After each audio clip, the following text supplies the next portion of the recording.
Bueno, pues muy buenas tardes. Muchas gracias por haber venido. Cuando me invitaron a esta conferencia, que agradezco desde el Museo Nacional de Arte Romano, me comunicaron que procurase hacerlo lo mejor que supiera y pudiera, pero que lo más importante era que acabara a las 6:15. O sea que, ¿ya no? ¿Ya no está? ¿Cómo? 8:15. Ah, menos mal, porque había que, o me habían escrito mal, o lo he interpretado yo mal. Entonces tenemos tiempo. Sí, entonces nos va a dar tiempo para contar esto. Pero entonces, este es uno de los primeros equívocos. Yo me equivoco mucho. El otro es que había pensado hablaros, bueno, no había pensado hablaros de Atapuerca, porque no me parece que eso sea útil ni eficaz. O sea, yo os puedo contar que yo empecé en el año 1980 y saco una fotografía y luego comento, hay que ver cómo se nota el tiempo que ha pasado. La conferencia Batallitas. Pero me parece que el mejor servicio que le puede hacer a Atapuerca, o que se le puede hacer a cualquier yacimiento, o la ciencia en general, es hablando de su relevancia. ¿Y esto para qué sirve? ¿Y esto para qué vale? Resumidas cuentas. Las investigaciones acerca del pasado, ¿qué interés tienen para el hombre, la mujer, el ciudadano de hoy en día? ¿No? Es una curiosidad, es un lujo cultural, bueno, es un capricho, nos interesa el pasado porque, pues eso, porque es entretenido, porque nos divierte, o realmente es útil conocer el pasado. Entonces, eso es lo que me propongo demostraros. Que conocer el pasado es muy importante, es muy relevante para vivir el día de hoy y con vistas al futuro, ¿no? Porque el principal mensaje de las ciencias históricas, y ya diciendo esto, podría acabar la conferencia y marcharme, porque había transmitido el mensaje principal. El principal mensaje de las ciencias históricas, el principal mensaje que nos envía el pasado, la historia, es el de la continuidad. O sea que el pasado, sea Tarteso o sea Atapuerca, no es una cosa que no tiene nada que ver desconectada del presente. No es una cosa cerrada, cancelada, ya, abolida, que no nos concierne, que puede despertar nuestra curiosidad, pero que no es relevante, que no nos soluciona nada, que no deja de ser un lujo cultural conocerlo, sino que el pasado es lo que explica el presente. Es decir, que no entendemos el presente y no podremos construir el pasado. Si no conocemos no podemos construir el futuro si no conocemos el pasado, porque lo principal es la continuidad que existe. Somos hijos de la historia, somos un producto de la historia. De manera que nuestra naturaleza, lo que somos, solo podemos conocerlo a través de nuestra historia. A mí me gusta decir que si el ser humano es la pregunta, en este caso concreto la evolución es la respuesta. De manera que si nos preguntamos por qué existimos, por qué somos así, cómo somos, cuál es nuestra naturaleza, qué cambios podemos esperar, etcétera, la respuesta está en el pasado, en esa continuidad. Dicho esto, también en esta línea de equivocaciones, espero que simpáticas para vosotros, había propuesto daros una conferencia sobre lo que yo llamo el primer viaje. El primer viaje de nuestra vida. El primer viaje de nuestra vida es el parto. Un tema sobre el que Atapuerca tiene mucho que decir. Quería deciros también que he enfocado la conferencia no centrándola en Atapuerca y contando la historia de los descubrimientos y mi participación en ellos, es decir, la historia de mi carrera científica, que eso me parece lo más importante, porque si quieres destacar algo, lo que tienes que hacer es ponerlo en su contexto más amplio. O sea, si de verdad quieres contar la importancia de Caravaggio, habla del Renacimiento y del Barroco y sitúa a Caravaggio, porque Caravaggio es precisamente la bisagra del Renacimiento y del Barroco. Si solo hablas de Caravaggio, no entenderás a Caravaggio. Tienes que hablar del Renacimiento y del Barroco para entender a Caravaggio. Entonces, si quieres hablar de Atapuerca, no hables solo de Atapuerca, porque entonces no le estás dando la relevancia que tiene. Si quieres hablar del monasterio del Escorial, no hables del monasterio del Escorial. Habla del Renacimiento y ahí sitúa el monasterio del Escorial y dale la importancia y el relieve que tiene en ese contexto histórico. Por eso cuando me dicen, da una conferencia sobre Atapuerca, me resisto, Porque si das una conferencia solo sobre Atapuerca, te falta la profundidad, te falta no la puedes evaluar, no puedes ver su dimensión, su importancia, su trascendencia. Es una cosa desconectada de las demás, ¿no? Entonces me gusta tocar Atapuerca en relación con cualquier aspecto de la evolución y de la naturaleza humana. Podríamos hablar de violencia, por ejemplo. Y entonces hablaríamos de los testimonios de Atapuerca acerca de la agresión en la especie humana y en la evolución humana. Podríamos hablar de la pubertad. Y entonces tocaríamos el tema de Atapuerca a propósito de esa cuestión, de la cuestión del modelo de desarrollo de la especie humana. Y en ese contexto había pensado hablar del primer viaje, es decir, del parto en la evolución humana. Y me han hecho una entrevista y he dicho que iba a hablar del parto en la evolución humana, y entonces me han recordado Trini y Milagros que había hablado precisamente del parto en la evolución humana aquí hace un año. Y se me había olvidado por completo de todas las conferencias y luego que los años no perdonan, ¿no?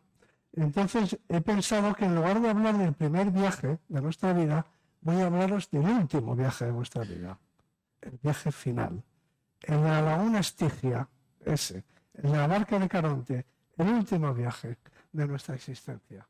Y hablaros del envejecimiento y de la muerte, que es un tema apasionante para un biólogo, porque no tiene, en cierto modo podríamos decir que no tiene explicación biológica, ¿no?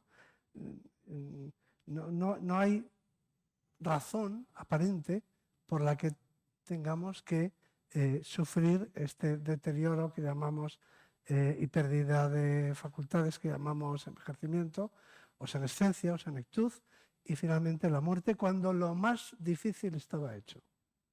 Lo más difícil es a partir de una célula, de un cigoto, de un óvulo fecundado, producir una ballena azul, que es el mayor animal de la historia de la Tierra, es la ballena azul, más grande de cualquier dinosaurio. Bueno, lo más difícil ya estaba hecho. Coge una célula y conviértela en una ballena azul. Entonces, cuando estaba hecho lo más difícil, ¿por qué luego tiene que sobrevenir? ¿Por qué no hay un sistema de mantenimiento y reparación? Si el mantenimiento es más fácil mantener un edificio que construirlo. Hacer un edificio pues supone una inversión económica más grande. Cambiar las bombillas no. O cambiar los picaportes de la puerta no. Eso es mucho más barato. ¿Por qué no tenemos un sistema de mantenimiento? Una vez que ya estaba hecho lo más grande, lo más difícil, producir un individuo adulto, porque no funcionan, porque básicamente en eso consiste el envejecimiento, en que no funciona el mantenimiento del edificio. Como pasa con los edificios públicos y los museos, ¿no? Que se hace el museo y se inaugura con gran boato y luego a lo mejor se deterioran porque no se mantienen adecuadamente. Pero todos sabemos que si se van reponiendo las piezas que se van gastando, pues es un principio, pues ahí están los monumentos romanos que hoy en día siguen en perfectas condiciones, ¿no? Entonces, ¿por qué no sucede eso con los seres vivos? O sea, ¿por qué nuestros sistemas de mantenimiento no se hacen inmortales? Como puede ser un edificio, que sigamos cambiando las tuberías, las cañerías, los cables, las ventanas, el edificio como tal es inmortal, ¿no? Es eterno. ¿Por qué no los seres humanos? Entonces, esa es una maravillosa pregunta para un biólogo. Y en el momento en el que alguien se hizo esta pregunta, nació una ciencia, la ciencia del envejecimiento. Todas las ciencias nacen con una pregunta, todas. Y la pregunta es esta que os acabo de hacer, la más simple de todas. ¿Por qué, si lo más difícil que era construir el Rockefeller Center o hacer la torre de Eiffel, cuando lo más difícil estaba hecho, solo hacía falta un poco de mantenimiento? Entonces, ¿por qué envejecemos y morimos, ¿no? Entonces, esa es una pregunta, ya veis si es relevante esta pregunta, no hay otra tan relevante. Así que voy a hablaros del último viaje de nuestra vida y por qué se produce. Ahora que ya sé que no tengo que acabar a las 6:15, pues espero daros algunos consejos. Este es un tema importante en el que hay muchísima investigación y muchísima inversión. Entonces me gustaría que al menos sacarais de aquí una idea de cómo está el panorama actualmente en el tema del envejecimiento y de la muerte. porque básicamente hay dos posturas. Me refiero a la comunidad científica, dentro del mundo científico. Por fuera hay charlatanes y de todo, ¿no? Pseudocientíficos, falsos divulgadores. Pero yo voy a hablar del panorama de la ciencia. Básicamente hay dos posturas. Una postura que dice que la vejez, el envejecimiento, es una enfermedad. Por lo tanto, se puede curar, se puede tratar, como cualquier enfermedad. Es decir, es una enfermedad como cualquier otra. Entonces, vas al hospital y te curan, te la tratan, y se puede hasta revertir como cualquier enfermedad. Tienes una enfermedad, vas al hospital y no solamente no te mueres, sino que incluso consigues que desaparezca, ¿no? Entonces, un planteamiento es, la vejez es una enfermedad, es tratable. Y en la medida en la que aprendamos a tratarla, pues llegará un día cercano, en el que no envejeceremos y no moriremos a causa del envejecimiento, por lo menos. Y la otra postura es que el envejecimiento y la muerte, si queréis, no es una enfermedad. Ya veremos por qué. Y no se puede tratar. Entonces, no se trata de saber qué es lo que nos gustaría que fuera cierto de los dos planteamientos. Se trata de ver cuál de los dos planteamientos es correcto. Y no os puedo dar una contestación, os puedo decir lo que pienso yo.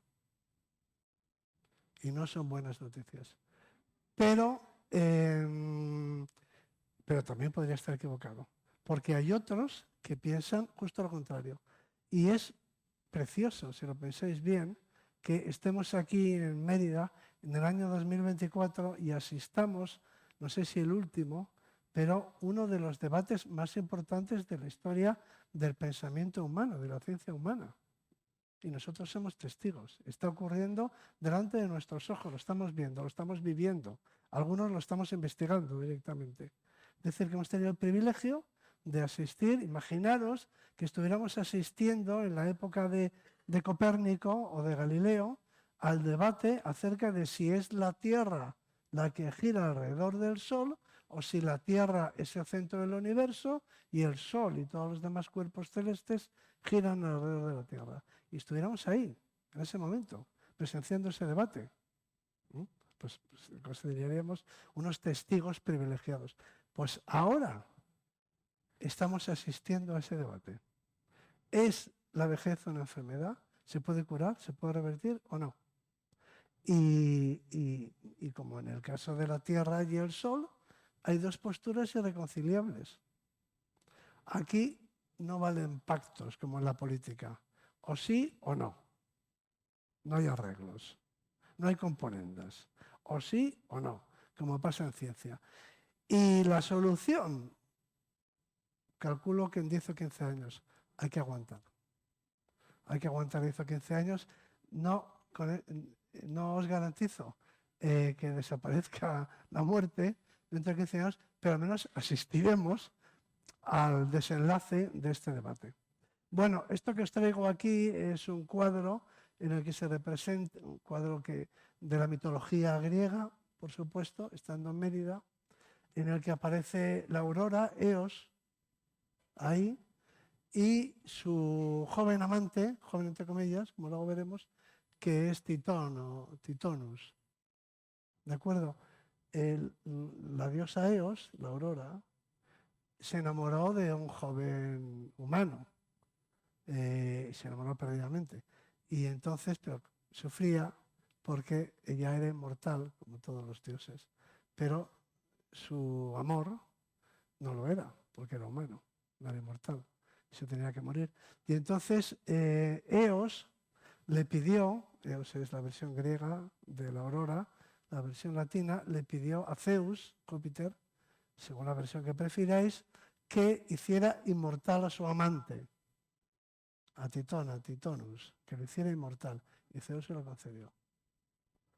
Pero a la aurora se le olvidó pedirle a Zeus, a Júpiter, que lo hiciera eterno, pero eternamente joven.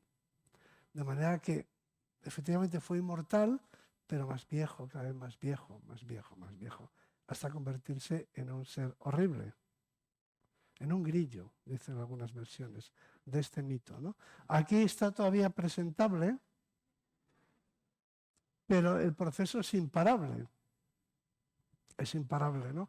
Porque está condenado a ser eternamente viejo.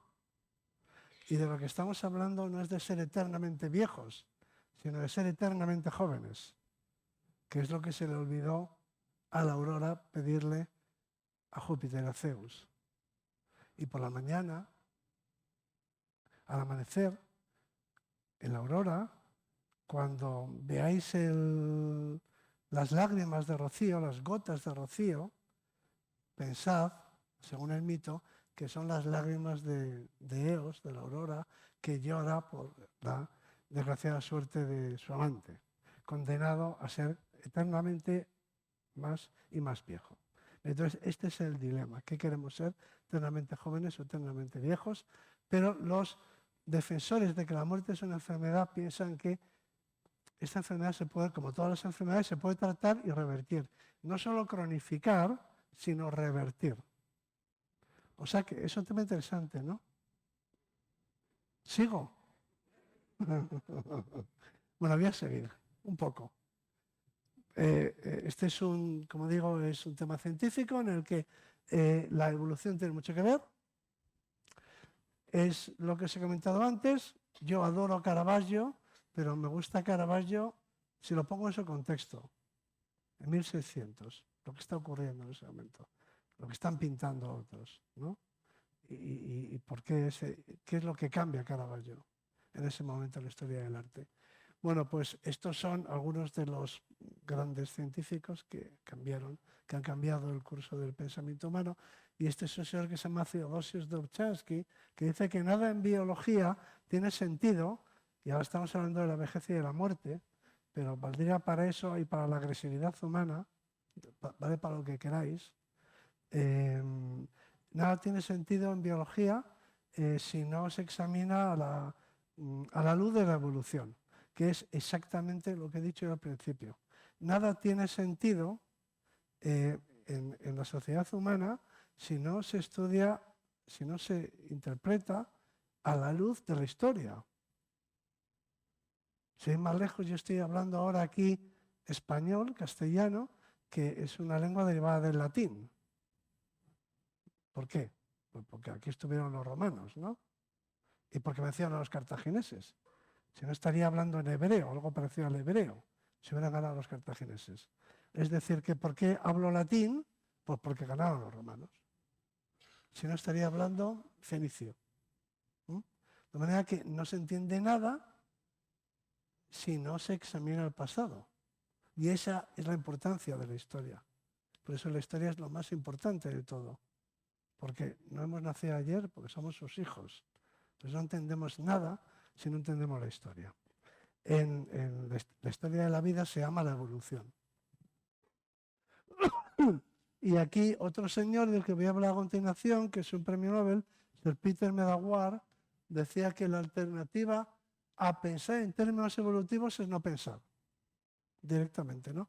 O sea, ¿por qué envejecemos? ¿Por qué morimos? ¿Por qué los seres humanos vivimos 80 años y un hámster 3? ¿Por qué 3? ¿Por qué un perro vive 12, 13, 14? No sé, depende. Un lobo, en todo caso, vive 12. ¿Por qué un caballo vive los que vive? Es decir, ¿por qué cada especie tiene su longevidad?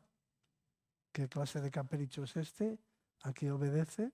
Entonces, si no pensamos en términos evolutivos, directamente no pensamos. Es decir, no explicamos nada, decimos esto es lo que hay. Y ya está. Pero si queremos entender las cosas, ¿no? Simplemente observarlas o describirlas, pues tenemos que pensar en términos evolutivos. Este es el mensaje de esta conferencia, que vale para la historia de la vida, que es la evolución, pero vale para la historia social. Y eso va desde Tarteso hasta la Segunda República y la Transición, por ejemplo, ¿no? No entendemos nada de lo que pasa, no entendemos el presente, si no conocemos la historia, porque hay una continuidad. La continuidad es lo importante. Vale para el clima. No entendemos el clima si no entendemos la historia del clima.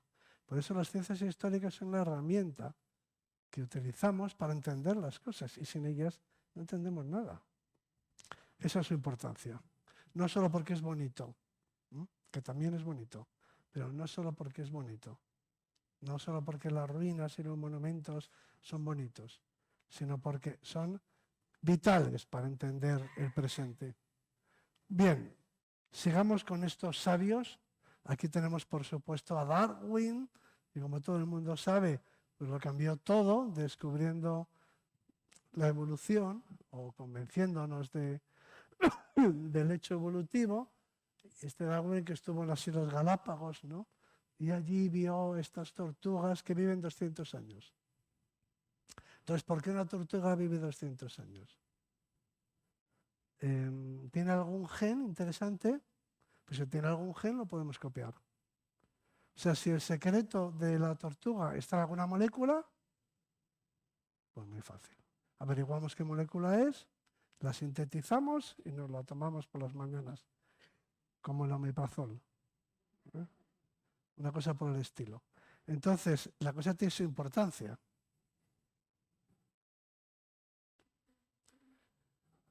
Aquí tenemos un elefante. Una de las cosas, esto es una anécdota personal, ¿no? Algunos autores, admirados por mí, nos cuentan que sus investigaciones nacieron de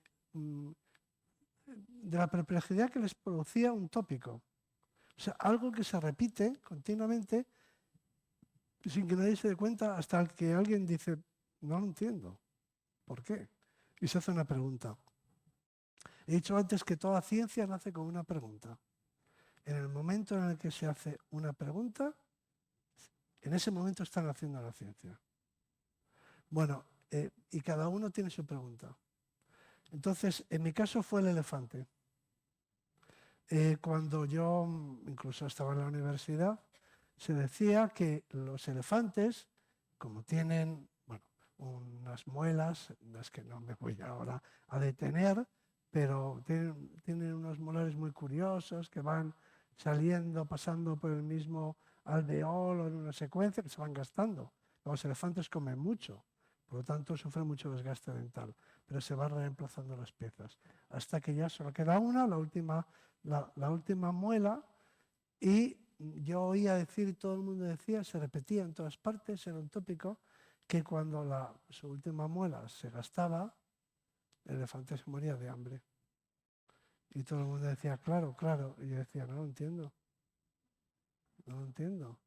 O sea, ¿por qué no ha producido la evolución elefantes con unas muelas más grandes que resistan más el tiempo, ¿no? Es que es absurdo eso de que se muere porque se le ha gastado la muela.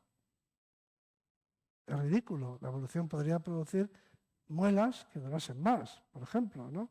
Entonces, esta es la pregunta que me hizo a mí darme cuenta de que se estaban repitiendo ideas y tópicos que todo el mundo repetía sin pensarlo y que se aceptaban sin discusión y que todo el mundo decía, sí, claro, cuando se le gastan las muelas, pues se muere.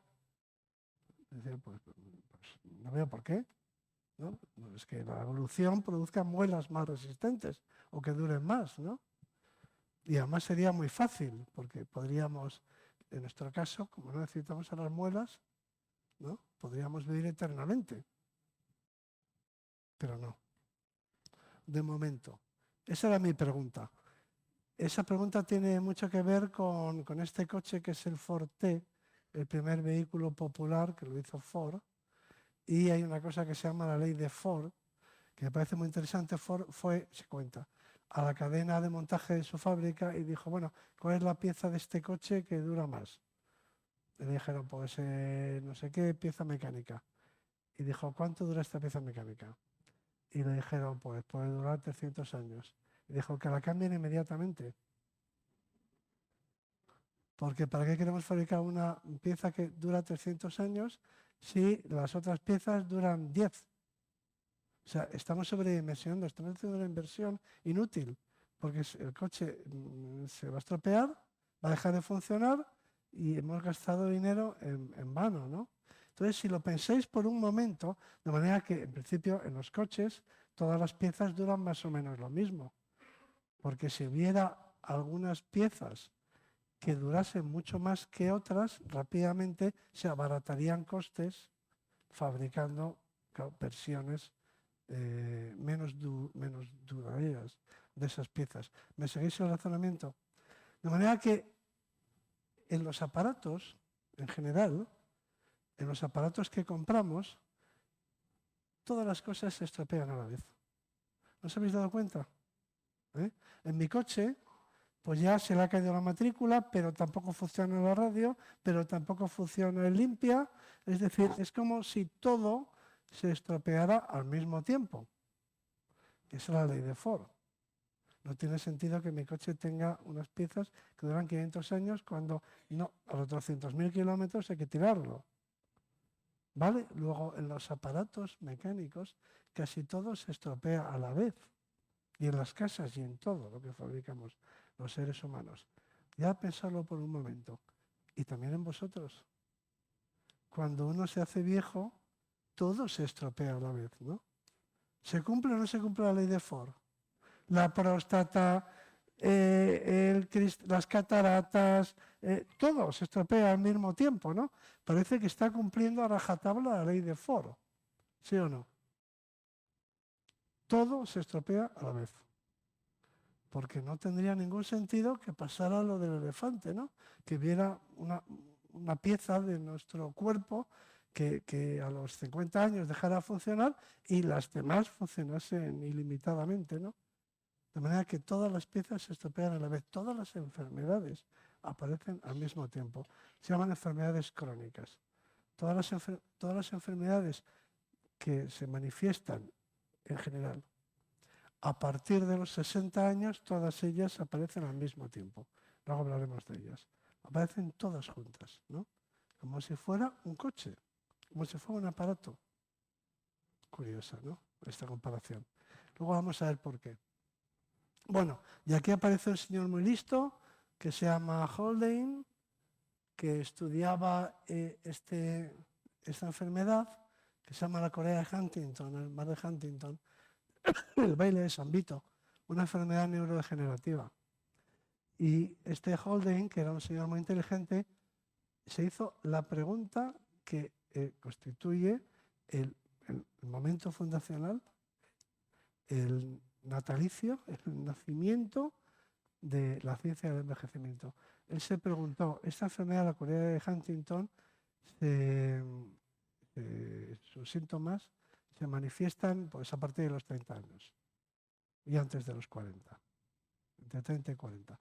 Y entonces Holden se preguntó, bueno, ¿y cómo es posible que, y es una enfermedad hereditaria, es decir, está producida por un gen, por un alelo dominante, por un gen? Y él se decía, ¿cómo es que la selección natural no ha eliminado este gen a estas alturas? Y se contestó a sí mismo, porque para cuando la enfermedad se manifiesta, ya hemos pasado el gen a nuestros hijos. Ya es demasiado tarde. Si esta enfermedad se manifiesta a los 40 años, para los 40 años, en la prehistoria, ya tenés 5 churumbeles con el gen. Ya es demasiado tarde. Esto quiere decir que aquellas mutaciones perjudiciales que se manifiestan tarde no son visibles para la selección natural. O dicho en otras palabras, cuanto más tarde se manifiesten, menos fuerza tiene la selección natural para eliminarlas.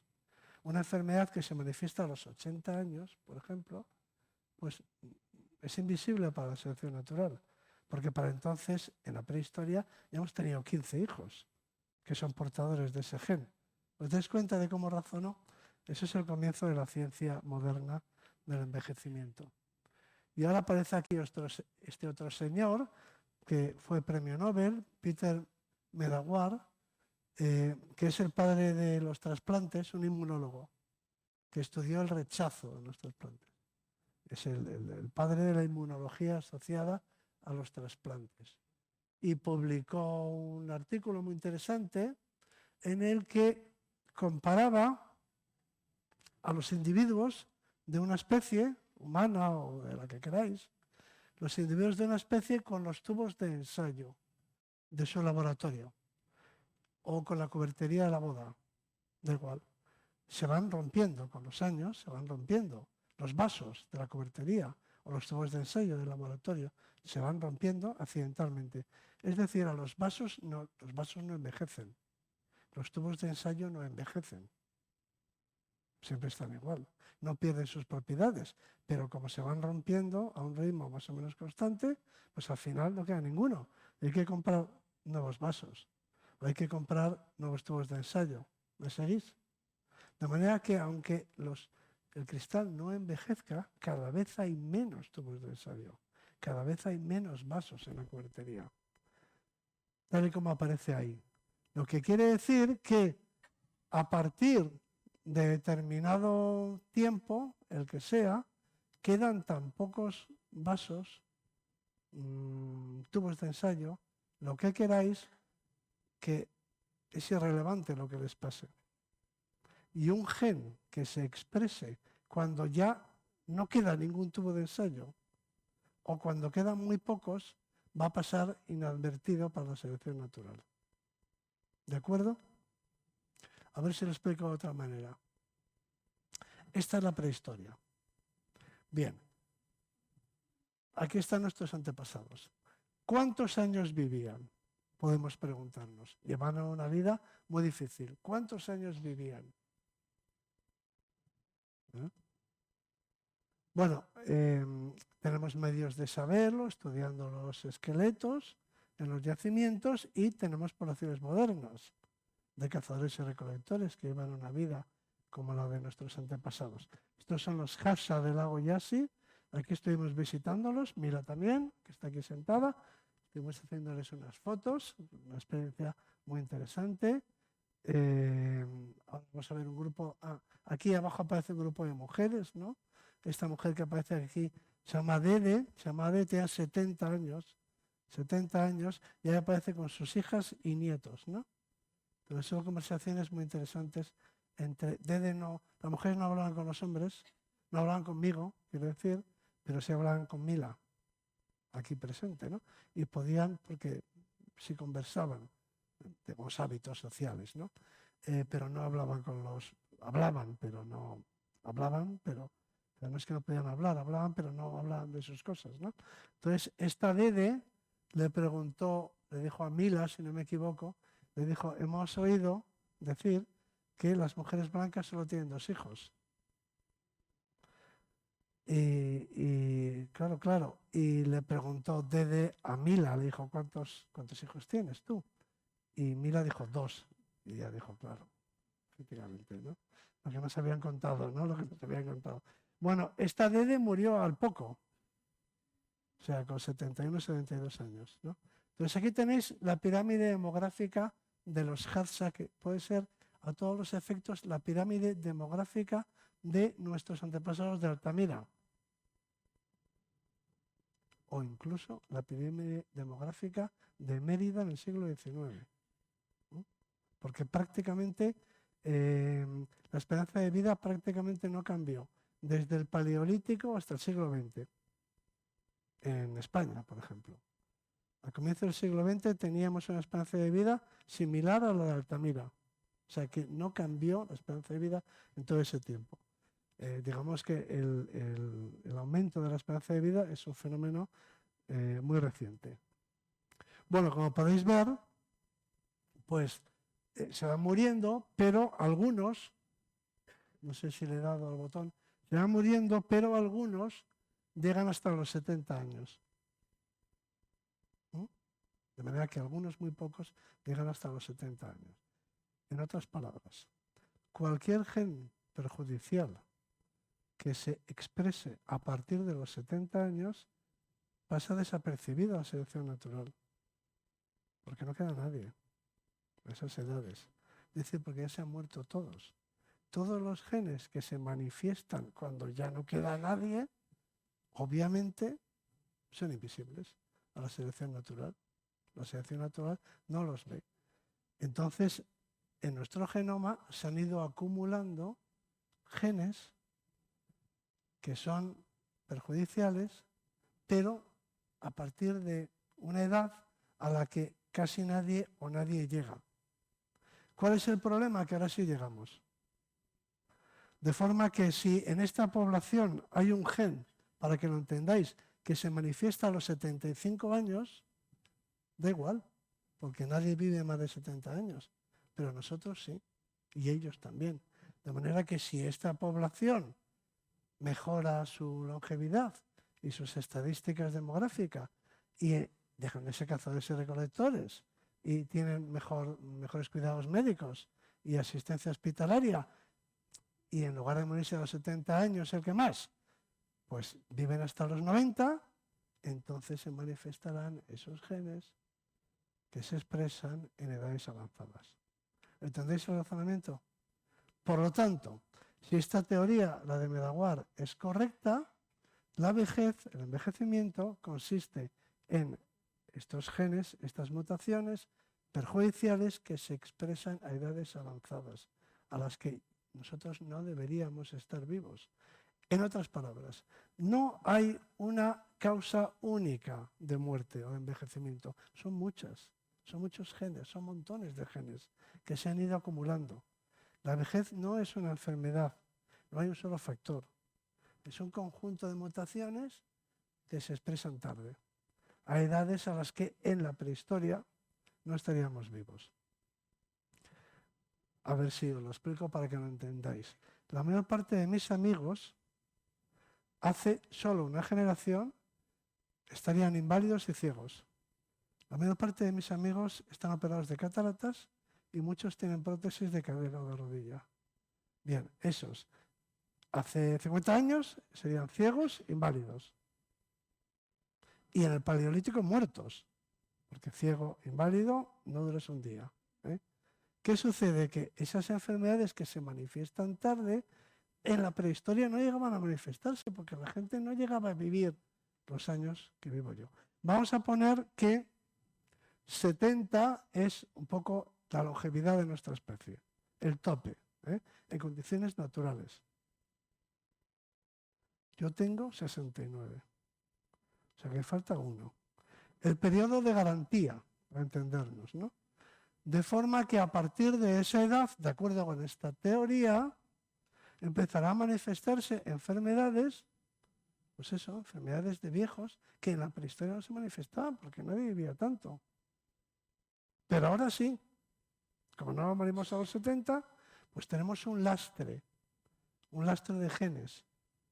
Bien, espero que entendáis este razonamiento, porque a Juanjo Millás le costaba entenderlo.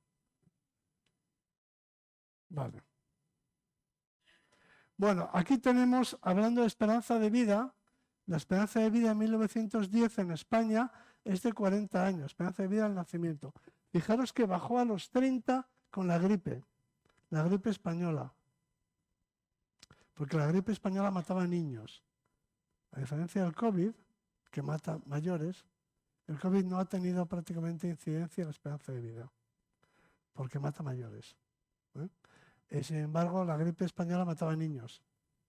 Eso hizo que bajara la esperanza de vida en 1920, 1918, en España, era pues la misma que en Altamira o que entre los Hadza, o los bosquimanos, o los Saché, o los pigmeos Saka. O sea que no se había mejorado nada en esperanza de vida desde la prehistoria, desde el Paleolítico hasta 1920. Pero a partir de esa fecha, bueno, pues aumenta la esperanza de vida con un crecimiento constante. Hasta cierto punto constante. Esto es otro tema que habría que analizar porque también tiene mucho que ver con los hábitos de vida y en Estados Unidos, por ejemplo, ha dejado de crecer. Incluso puede que empiece a bajar la esperanza de vida. O sea que los progresos de la medicina puede que no compensen los malos hábitos de vida. Pero en todo caso, la esperanza de vida en países como Estados Unidos, pronto en España, que estamos adquiriendo los peores hábitos de vida, la esperanza de vida empieza a no crecer, o a crecer más lento y quién sabe si incluso a descender. Bueno, Entonces, hemos dicho que los tubos de ensayo se rompen y la cubertería se rompe por razones extrínsecas, por razones externas. Al tubo de ensayo no le pasa nada, al cristal no le pasa nada, simplemente que se le cae. Al investigador se cae al suelo y se rompe, pero no es un problema del tubo de ensayo. El tubo de ensayo está perfecto. Bueno, entonces vamos a ver las causas de muerte que son externas, extrínsecas, que no tienen nada que ver con nuestro envejecimiento, que pueden pasar a cualquier edad. No tienen nada que ver con nuestro estado de salud en la prehistoria. Y veréis que son unas pocas. Te puedes morir porque te caes. Te puedes morir, curiosamente, mucha gente se muere por atragantamiento. Que esta es una cosa de muerte que en sí misma merecería una conferencia. Te puedes morir pues, por incendios, riadas, saludes, avalanchas, volcanes, terremotos, maremotos, rayos. La gente le cae un rayo y la mata. Te puedes morir por hipotermia, de frío. Te puedes morir por insolación, directamente, o por la desorientación que produce una insolación. Te puedes morir por deshidratación. Te puedes morir por hambre. Causa de muerte muy importante. En el invierno, los animales, la menor parte de los animales, yo siempre digo que la principal causa de muerte en nuestros ecosistemas, en nuestras latitudes, que son estacionales, la principal causa de muerte se llama invierno. El invierno es una etapa en la que solo hay un objetivo, que es el de llegar como sea a la primavera. Ese es el invierno, no hay otro propósito que el de llegar de sobrevivir al invierno. Porque el invierno lo tiene todo, tiene aludes, tiene frío, tiene hambre, tiene todo. Tiene depredadores. Como digo, te comes lo que no debes, te mueres. Te come un león, te mueres. En África, eso es lo que pasaba en la prehistoria. Los leones de las cavernas eran pues como una vez y media un león actual. Si pensáis que un león es peligroso, imaginaros un león que es una vez y media un león actual. Te puede atacar un búfalo.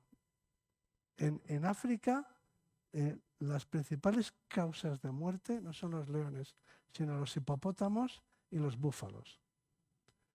No digamos serpientes, escorpiones, arañas, etc. Los que hemos estado en medios de selva en África, como por ejemplo en el Gombe, como Amila y yo, sabemos que los guías de allí se pasan todo el tiempo mirando el suelo. O sea, su principal preocupación es el suelo. En el suelo están las serpientes. Lo que más les preocupa es el suelo. Nosotros, claro, ya eso nos parece que no existe. Violencia, sí. La violencia es una causa de muerte. Pero no tiene nada que ver con el organismo. Es volviendo a los tubos de ensayo. No le pasa nada al cristal, simplemente que lo estampan contra el suelo. No es el cristal, es la violencia.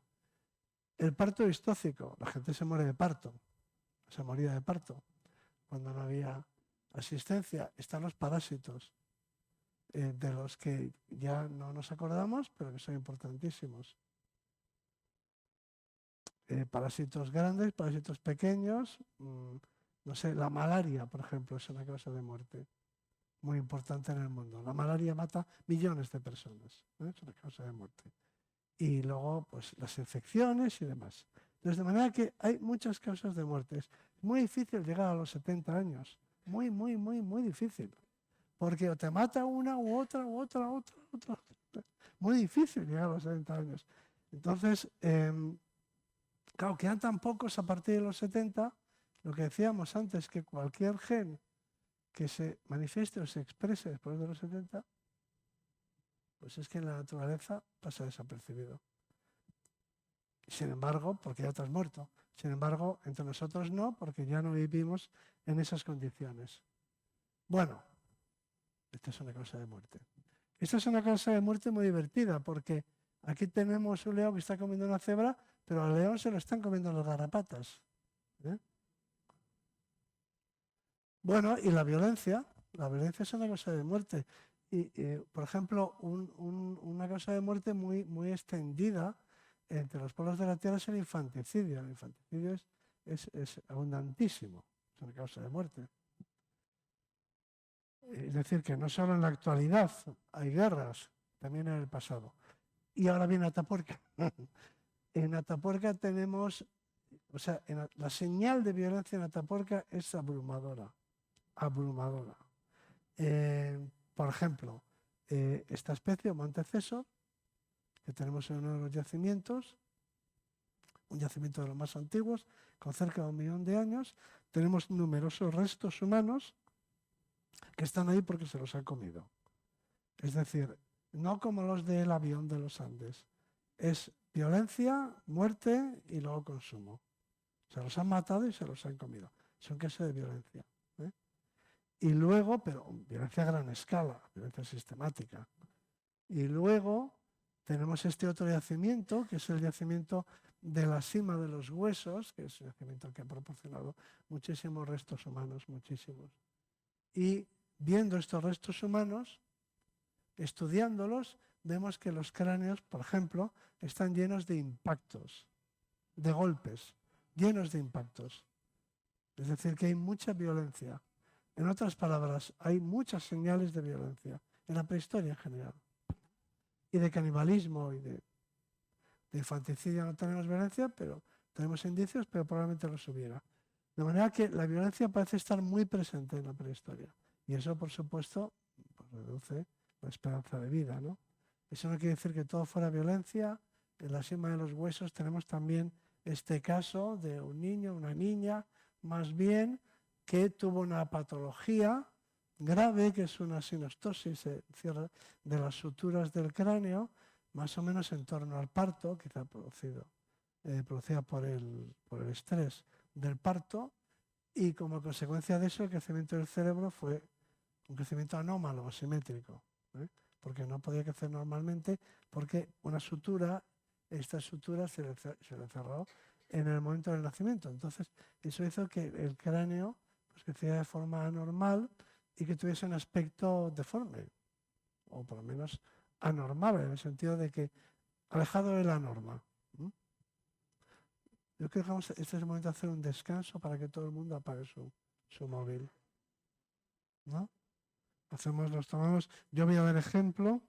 Ah, no, el mío está puesto en avión. Bien, seguimos. De forma que no pretendo aquí decir que todo es violencia. Hay de todo, hay violencia. Hay también cuidados infantiles, ¿no? Tiendo a pensar que hay violencia intergrupal y cooperación dentro del grupo.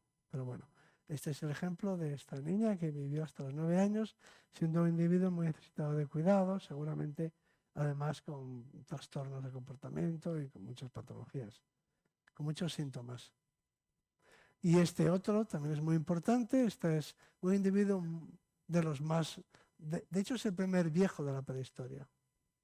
Es el viejo más antiguo de la prehistoria. Si por viejo entendemos una persona que tiene problemas de movilidad, este es el caso, ¿no? Es decir, que tiene enfermedades degenerativas, en este caso articulares, tiene muchísimas artrosis. O sea, es un individuo con graves problemas articulares y que si no va a tener muchas dificultades para moverse. Se movería, pero con grandes dificultades. Con lo cual pensamos pues, que debería cuidados y demás.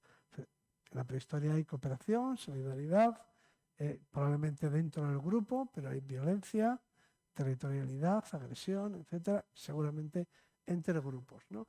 Pues como decía, este individuo, pues sin duda ha pasado los 50 años, quizás se acercara a los 60 años. ¿Qué quiere decir eso? Que nuevamente, cualquier enfermedad que se manifestara después de los 60 años es una enfermedad que nadie padecía, porque no quedaba nadie a esa edad para padecerla.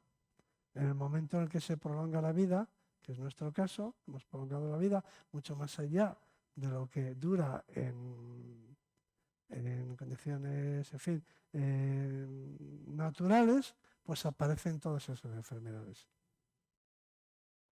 Bien, aquí tenemos un libro que es muy importante a este respecto, en el que uno de los autores propone Este propone una modificación de la teoría anterior que creo que os va a interesar.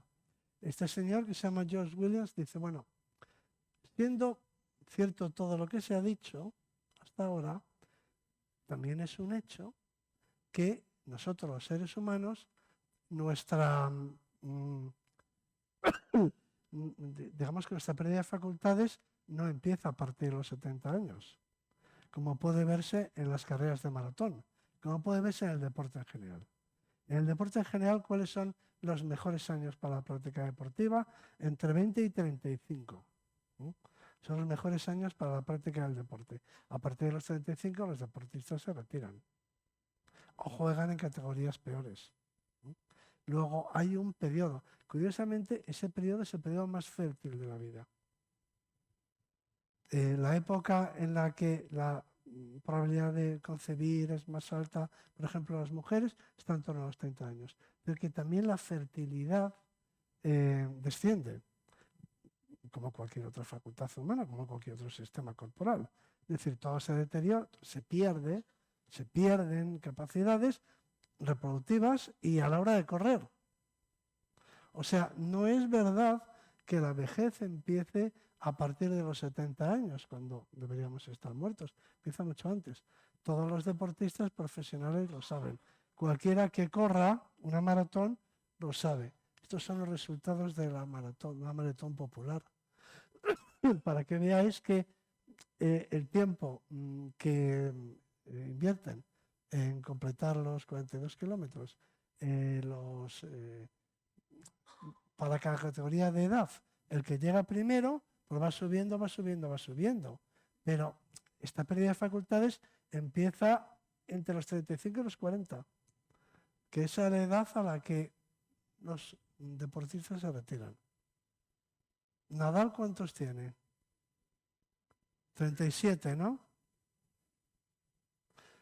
Hay algún privilegiado en deportes como el fútbol, en el que juegan 11, entonces hay algún privilegiado que más bien técnico, no de los más explosivos, o alguno incluso explosivo, tipo Cristiano, que pueden vivir hasta los 40, pero no al máximo nivel en Arabia Saudí. En el caso de Cristiano Ronaldo, no, porque luego juega con su selección.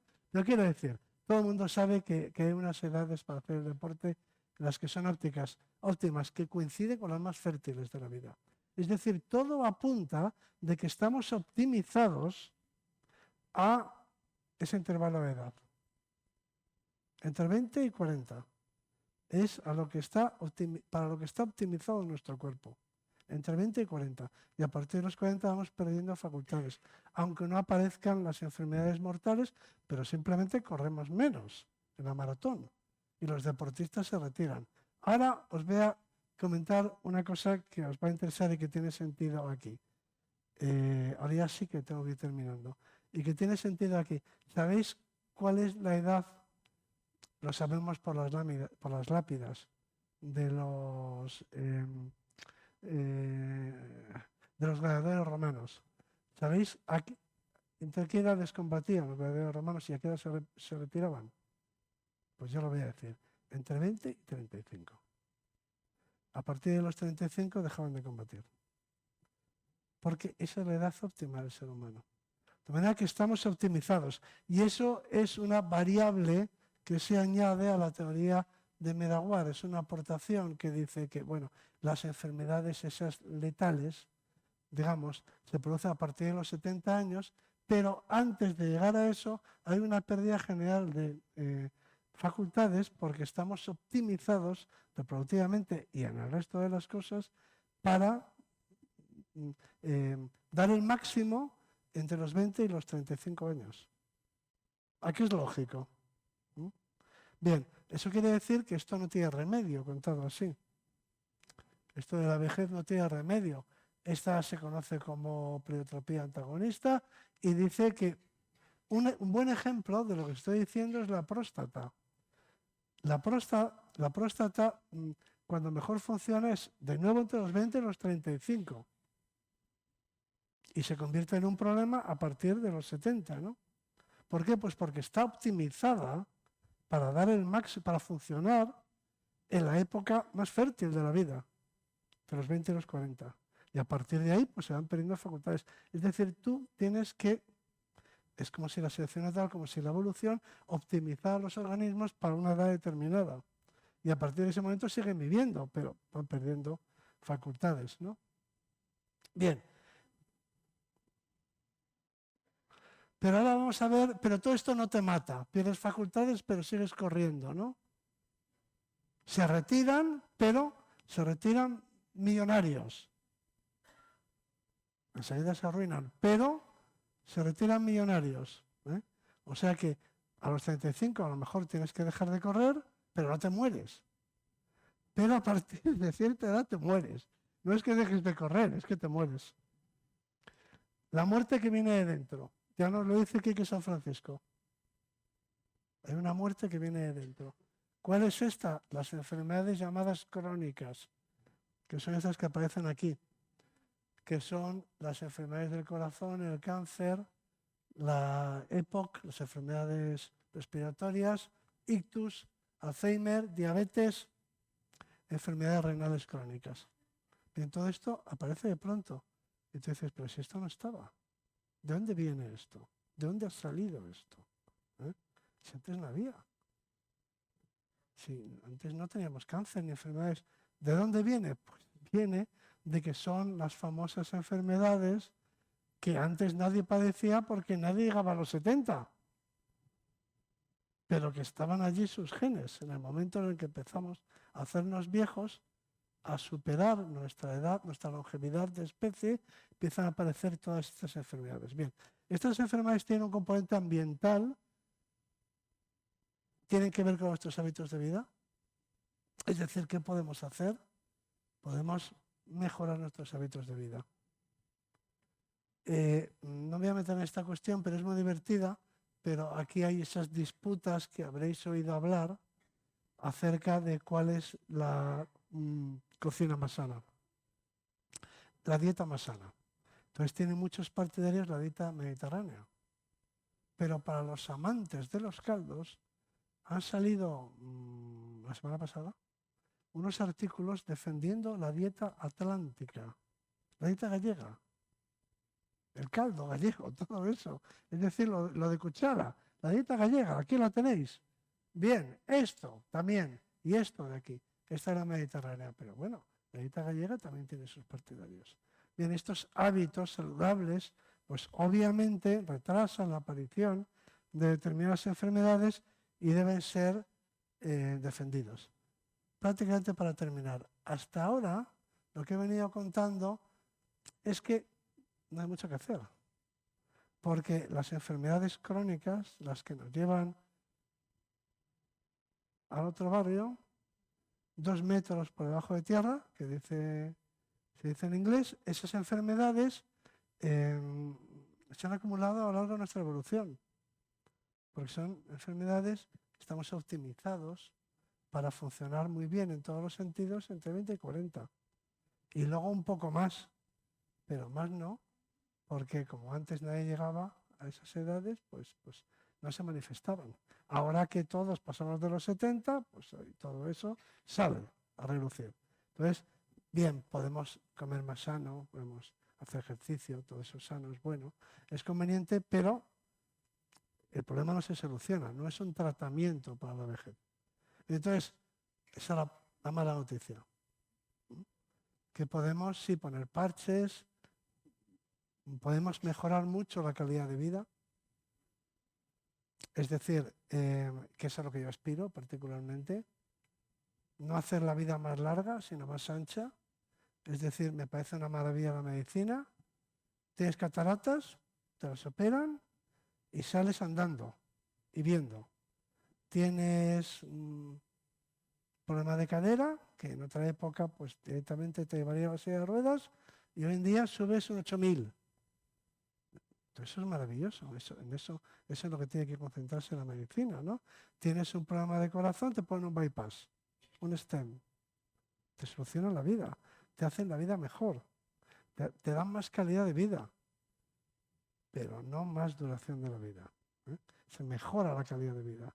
Entonces, ¿cuál es el objetivo de la medicina? Mejorar la calidad de vida. ¿Lo está consiguiendo? Ya lo creo. Como he dicho al principio, la mayor parte de mis amigos hace una generación estarían ciegos y inválidos. O sea que si eso no es mejora, y hoy en día están por ahí dando guerra. Si eso no es mejora de calidad de vida, pero no hay que hacerse ilusiones respecto de tratar la vejez y la muerte como si fuera una enfermedad, porque no es una enfermedad, es una acumulación de genes. ¿Me seguís? Bien, ahora aparece este señor, ya para terminar. Aparece este señor que se llama Sinclair, David Sinclair, que es un personaje que lo traigo aquí. Hay muchos como este señor, pero este es un buen representante. Que este preconiza que la enfermedad, las enfermedades crónicas, es decir, el envejecimiento, se puede revertir. Él es australiano, no le daría mayor crédito si no fuera porque es el catedrático de genética de la Universidad de Harvard, que hoy por hoy no está mal, y entonces publica frecuentemente artículos en Nature y Science, cosas que dice. Luego dice cosas que no van con mi estilo personal como científico. Por ejemplo, él dice cosas que yo creo que es, no sé, es poner a prueba a Dios, como que yo creo en que la vejez no es inevitable, mírenme a mí, no tengo ni una cana.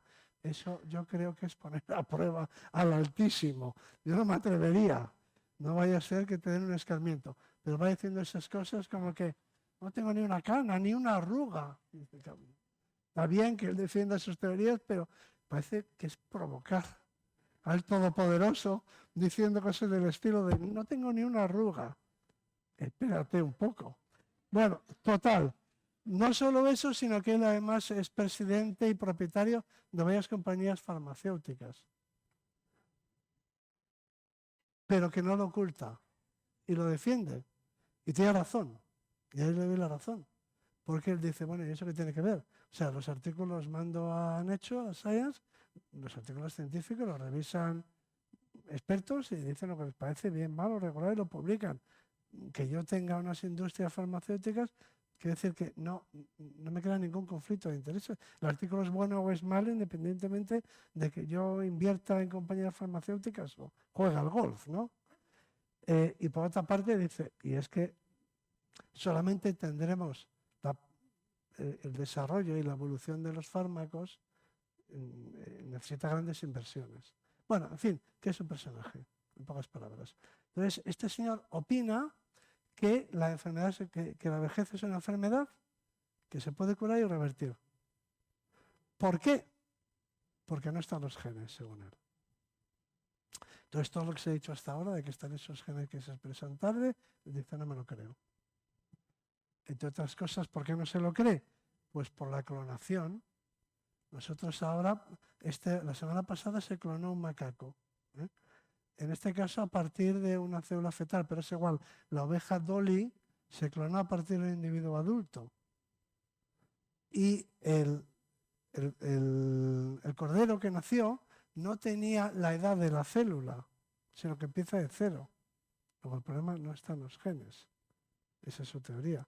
Si el problema estuviera en los genes y hacen un clon mío, a partir de una célula mía, el clon tiene 69 años. ¿No? Si el problema está en los genes, pero no. Es un recién nacido. De manera que la clonación en principio es un argumento en contra de que estén los genes. De todas formas, si algunas enfermedades crónicas estuvieran en los genes, ahora interviene otro actor, ahora existe la edición genética, por la que le dieron el premio Nobel a dos mujeres, dos científicas, y si hubiera algún gen que sí fuera responsable de alguna de estas enfermedades crónicas, se podría abordar por la vía de la edición genómica. De forma que, planteamiento número 1, están los genes. Planteamiento número 2, no están los genes, pero si algunos tuvieran los genes, lo podemos editar genéticamente, podemos modificar los genes de las personas adultas. Con lo cual, los que sean genéticos los arreglamos por edición genética. Y los que no sean adultos, como he dicho antes, no están en los genes, sino en una palabra, no está en el genoma, sino en una palabra que sonará ahora mucho, que se llama el epigenoma. Es decir, no son los genes, sino el efecto de nuestros hábitos de vida sobre los genes a lo largo de la vida. Los genes no se pueden cambiar, salvo por edición genética, pero no se pueden cambiar con una molécula, con un fármaco. Los genes no se pueden modificar tomándose una pastilla por las mañanas. Se pueden editar algunos de una manera muy complicada, pero no los genes en general, tomando pastillas. Ahora bien, si el problema no está en los genes, sino en la expresión de los genes, es decir, en la epigenética, eso sí se puede solucionar con una pastilla, dicen estos autores.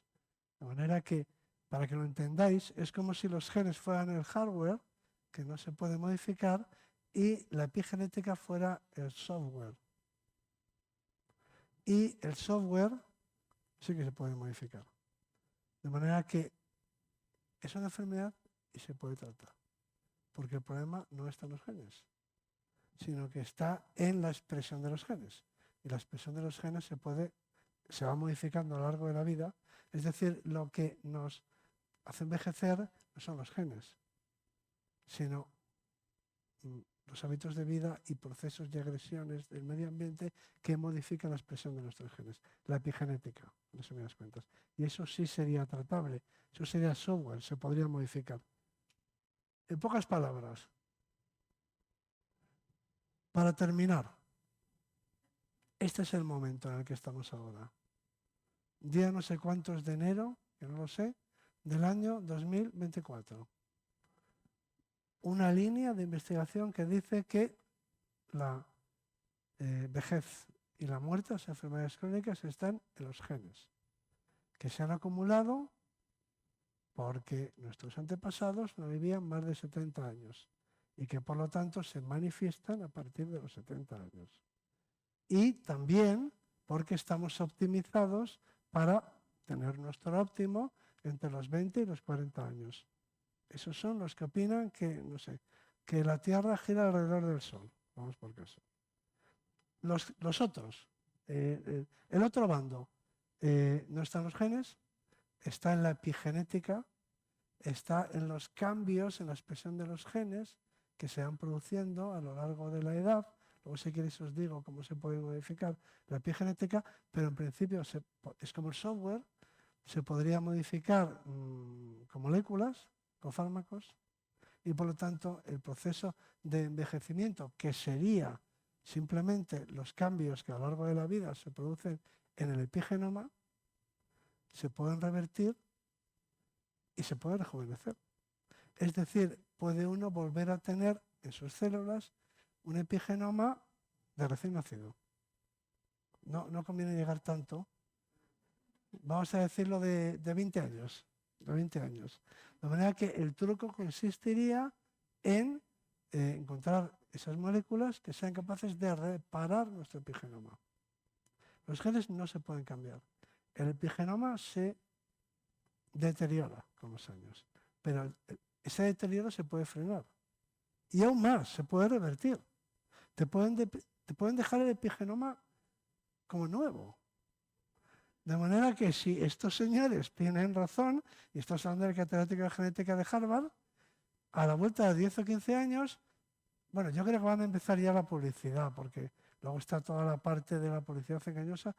Como la gente no sabe lo que es el epigenoma, todavía la publicidad no se atreve a decir restaure su epigenoma. Pero una vez que rejuvenezca su epigenoma, una vez que el término se generalice, empezaremos a ver productos, algunos serios, es decir, productos de investigación científica y otros, pues eso, pura superstición o mito que nos ofrecerán estos beneficios. El rejuvenecimiento, la recuperación, la restauración, la regeneración, no sé cómo llamarlo, del epigenoma. Así que nos tomaremos unas pastillas. Los que tenemos ya aquí una cierta edad, no es que tengamos los genes mal, los genes están bien. Según esta teoría, lo que está mal es el epigenoma, la expresión de los genes. ¿Por qué? Pues porque se ha ido deteriorando a lo largo de los años. Es como el software. Eso se puede arreglar. Podemos rejuvenecer el epigenoma. Tomaremos las pastillas adecuadas cuando nos las prescriban y notaremos no solamente que nos encontramos cada vez mejor, él mismo, Sinclair, dice, yo me encuentro cada vez mejor, me encuentro mejor que hace 10 años.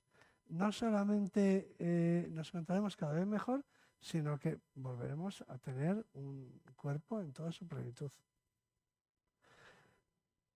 Quedará el otro tema de la violencia y demás otras causas de muerte, traumatismos, que eso no hay epigenoma que los arregle, pero al menos tendrá solución nuestro envejecimiento.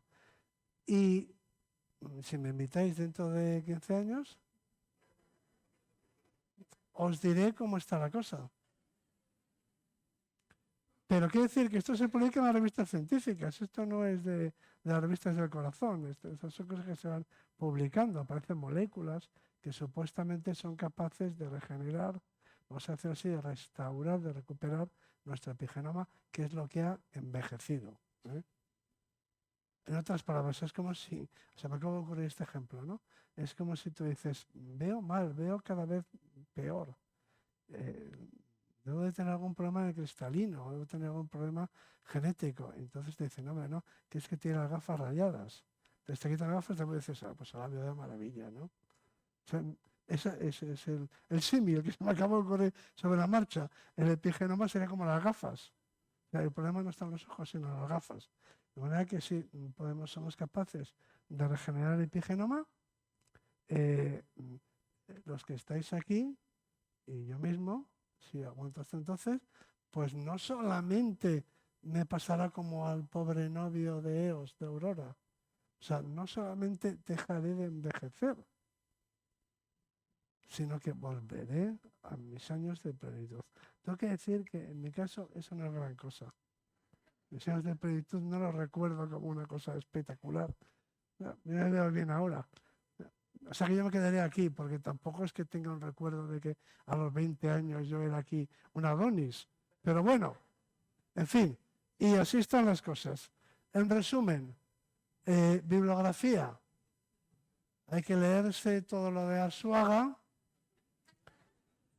lo ya publicado y lo por publicar. Esto es importante. Y lo por publicar, y si queréis saber más, pues aquí tenemos un museo maravilloso, que hacemos exposiciones preciosas que están muy bien y lo pasamos fenomenal.